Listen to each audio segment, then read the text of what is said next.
Hey, it's your old buddy Lynn. You better be coming to that reunion, all right? Tired of just seeing your face on that commercial. I went out there to become an actor, not an insurance salesman.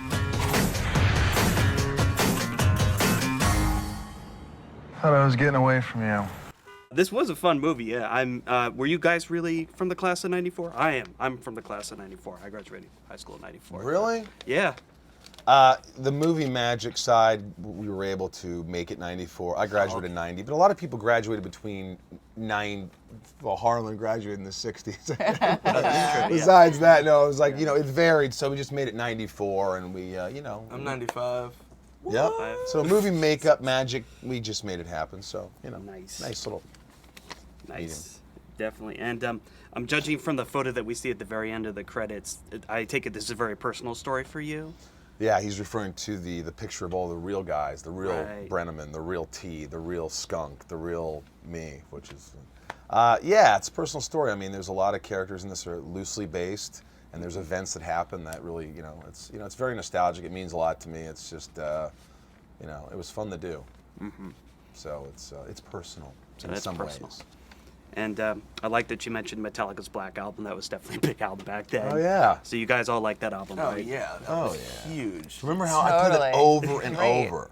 I sang Unforgiven at karaoke, and I was drunk, and that song's really long. What up? Give me a word. Give me one lyric. What I've knelt, what I've known, never shine through. But I was just singing it. The whole crowd was just like, God, stop. And it's just like I caught like 3 minutes in. I'm like panicking. I'm like, what I felt. Everyone's like, all right. You were completely unforgiven after that. That was unforgiven. That was unforgivable.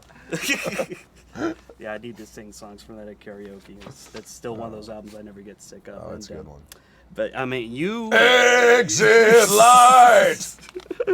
Sad but true. Sad but true. I'm trying to remember another song. Anyway, you wrote, directed this movie, you produced it. How was it handling so many different duties on this film? It was hard. I imagine, It yeah. was really hard. It's like you're filming your scene in a movie, and you're like, camera's moving. Why is the camera moving? Why am I out of character right now? Don't worry about it. Morena, take that back again. Say that line, but give yourself a little space in between. Who's talking over there? It was insane, but it was somehow, you had great people around you. You had a lot of pros around you, which helps, and you had some crew that was, had a good DP and a good AD, Sherry, and we just kind of worked together and made it happen. It was like, Sherry, watch the take. Did I look good? Good. I'm not looking at my take. You just had to move on and trust everyone else. Right. Yeah. Well, I was remembering one time at the Oscars, Robin Williams had once said that he described the different kinds of directors, and he pointed out that the writer, producer, director is one of the few people in the world who can blow smoke up their own ass. And I just wanted to know if you found that to be true. I always just look at it as like I'm very difficult to work with. I found that as an actor. Mm-hmm. The director working with me, I'm like, ooh, wow, I will not work with me again. Ever. I've heard different things, but okay. Really? And, yeah. How did you two get cast in the film? What drew you to it? We had lunch one day. A mutual friend set us up. I took her to a fancy lunch. Do you remember where it was? Greenblatt's. Mm-hmm. Roast beef. Really fancy. I think I had like a tuna salad sandwich or something. I ate half. Yeah. It's true. For me, Daniel Day-Lewis dropped out at the last minute. Oh, that's nice. But you were like right up there with the... With DDO? Yeah. Yeah, but he dropped out and I slipped myself right in. I mean, I wanted you to have a gimp foot in the movie too, but you're like, that's too much. Like, come on. Yeah. No, Michael just called me on his cell phone. We're friends, and he's like, hey, I'm doing this like kind of passion project in Indiana. That's where I'm from. And, we're going to shoot. I need you for 10 days. I was like, gross. He's like, come on, I'll pay you in Skittles. I was like, all right.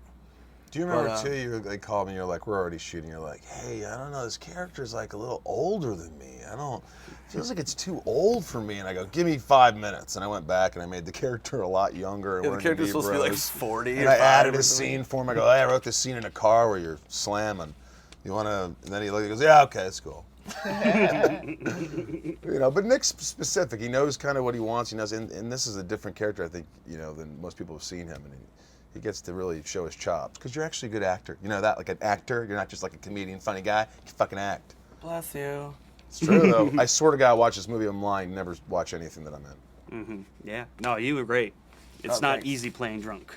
Yeah, no. Well, he was actually drunk. He wasn't playing. Yeah, he Oh, was. is that method acting?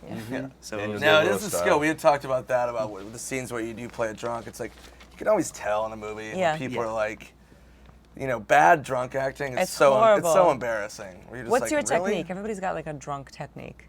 I don't know. I've been drunk so much that I just know. It's a bad. I just know how to But do you it. want, it's like, it's like you'd ask, you'd say, am I too drunk here? And I'm like, yeah, bring it down a little. So if you have options, then you could kind of make it kind of work. And it's like, he gave me so many options. It was like, the small drunk, you're like, barely audible. Right. Or someone's like, he's a redneck. And you're like, I'm not going to disagree with you.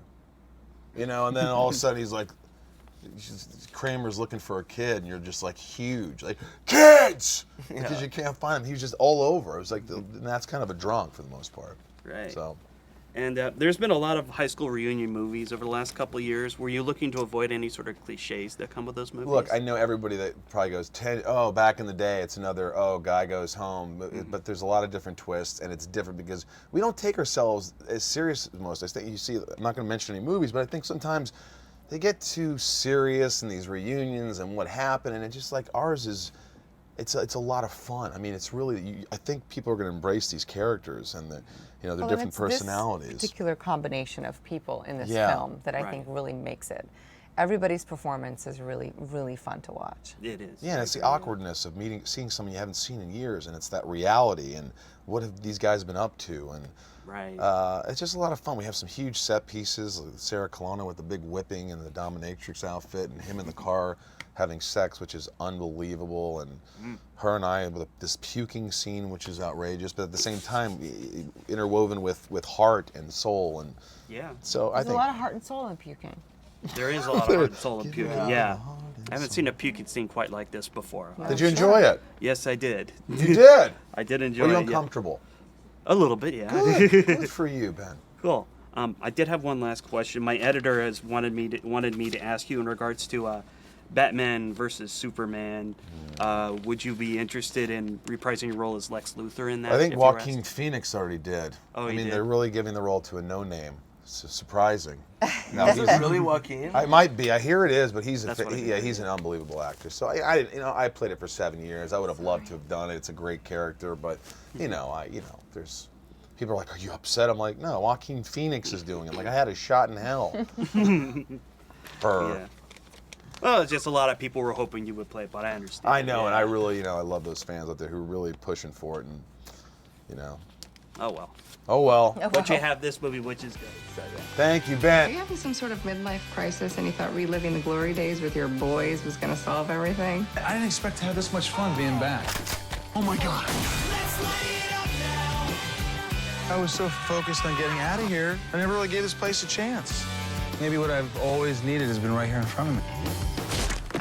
Oh my God!